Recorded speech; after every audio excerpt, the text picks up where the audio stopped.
Dans le village de Brume-sur-Mer, on ne prononçait le nom d'Éléonore qu'à voix basse. Elle habitait le manoir surplombant la falaise, une silhouette solitaire souvent découpée contre le ciel d'orage.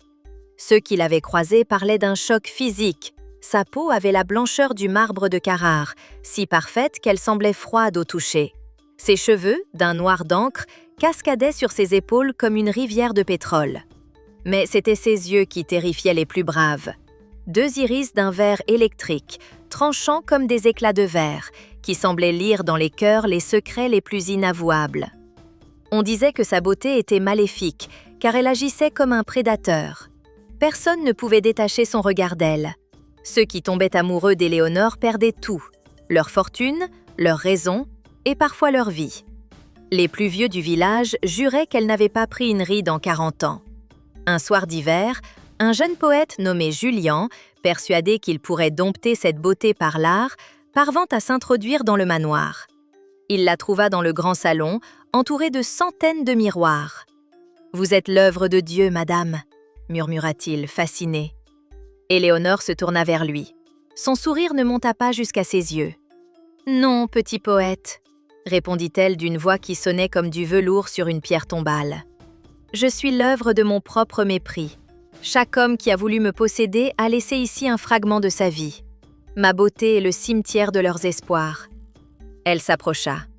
Julien sentit une odeur de lys fané et de fer. En la regardant de près, il vit l'horreur. Dans le reflet des miroirs, Éléonore n'était pas une femme magnifique, mais une créature desséchée, une ombre affamée. Sa beauté n'était qu'un masque de lumière jeté sur un vide absolu. Le lendemain, on retrouva Julien errant sur la plage, les cheveux devenus blancs, incapable de prononcer un seul mot. Le manoir, lui, semblait plus éclatant que jamais sous le soleil d'hiver, et à la fenêtre, on devinait la silhouette d'Éléonore, brossant ses cheveux sombres, attendant la prochaine âme à consumer. Julien s'avança dans la galerie des glaces du manoir de Varennes. Le silence était si dense qu'il semblait peser sur ses épaules. Partout, des reflets d'Éléonore se multipliaient à l'infini, créant un labyrinthe visuel où le regard se perdait. Elle était assise au fond de la pièce, vêtue d'une robe de soie rouge si sombre qu'elle paraissait noire à la lumière des chandelles. Elle ne se retourna pas, mais sa voix s'éleva, cristalline et glaciale. « Le talent n'est qu'une autre forme de vanité, Julien. Vous pensez que vos vers peuvent capturer l'essence de mon visage ?» Le jeune poète, tremblant mais porté par une audace fiévreuse, s'approcha. « Je ne veux pas seulement vous décrire, Éléonore. Je veux comprendre d'où vient cette lumière qui émane de vous, cette perfection qui semble défier le temps et la mort. » Éléonore se leva d'un mouvement fluide, presque inhumain. Elle se tint face à lui, si proche qu'il put voir le battement d'une veine dans son cou d'albâtre. Mais il remarqua un détail troublant. La flamme de la bougie qu'il tenait ne se reflétait pas dans les yeux verts de la châtelaine. Ses pupilles étaient des puits sans fond, aspirant la lumière sans rien rendre. « Approchez votre main du miroir », ordonna-t-elle. Julien s'exécuta. En touchant la surface froide du verre, il vit son propre reflet s'altérer. Ses traits se creusaient, sa jeunesse s'évaporait en une brume grisâtre qui semblait couler du miroir vers le corps d'Éléonore. Elle, en revanche, semblait s'illuminer. Ses lèvres devinrent plus charnues, son teint plus éclatant. « Ma beauté n'est pas un don gratuit, petit poète. C'est un vol perpétuel.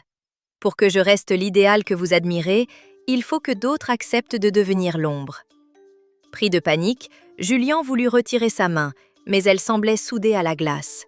C'est alors qu'il regarda le reflet d'Éléonore, non pas celle qui se tenait à ses côtés, mais celle qui apparaissait dans le miroir d'argent derrière elle.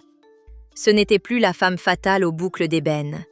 Dans le reflet, Éléonore était une charogne drapée de haillons, un cadavre dont la peau tombait en lambeaux, dont les orbites vides grouillaient d'une faim millénaire. Le contraste était insoutenable. La réalité offrait une déesse, le miroir révélait un démon. « Regardez-moi bien », murmura-t-elle à son oreille, sa voix n'étant plus qu'un sifflement de vent dans des ruines. « Votre poème s'écrira avec vos années perdues. Chaque rime sera un mois de votre vie que je dévorerai. » Dans un ultime sursaut de volonté, Julien projeta sa bougie contre le miroir. Le verre se brisa dans un fracas de tonnerre. Le lien fut rompu. Il s'effondra au sol, sentant ses membres s'alourdir, son cœur ralentir. Lorsqu'il leva les yeux, Éléonore n'avait pas bougé. Elle contemplait les débris de verre avec une moue d'ennui.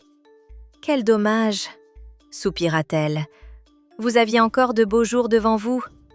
Elle fit un geste de la main, et les portes du manoir s'ouvrirent d'elles-mêmes sur la nuit d'hiver. Julien s'enfuit en trébuchant, mais le mal était fait.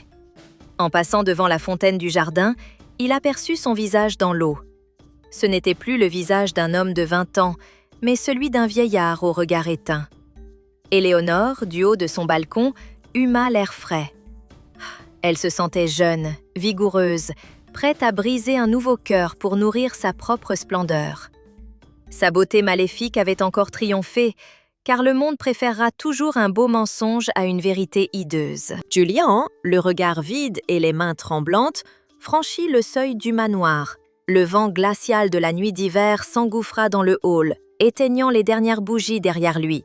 Alors qu'il s'éloignait sur le sentier enneigé, il n'osait pas se retourner, craignant que le moindre coup d'œil ne le transforme définitivement en statue de sel.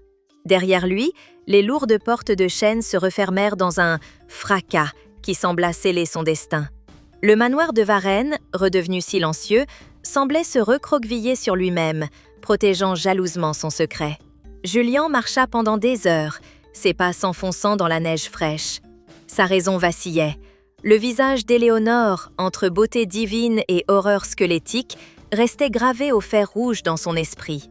Chaque craquement de branche lui semblait être le rire de la châtelaine, et chaque ombre sur la neige, une main prête à le saisir. Au lever du jour, le soleil d'hiver, pâle et cruel, éclaira une silhouette brisée sur la plage. Les pêcheurs du village voisin trouvèrent Julien assis sur un rocher, fixant l'horizon marin. Ses cheveux, autrefois d'un brun profond, étaient désormais d'un blanc de craie, comme si le temps d'une vie entière s'était écoulé en une seule nuit. Il ne parle plus jamais. On dit qu'il passait ses journées à tracer des cercles dans le sable, cherchant peut-être à dessiner le reflet qu'il avait brisé, tandis qu'au sommet de la falaise, le manoir brillait d'un éclat nouveau, lavé de ses péchés et prêt à accueillir un nouveau visiteur.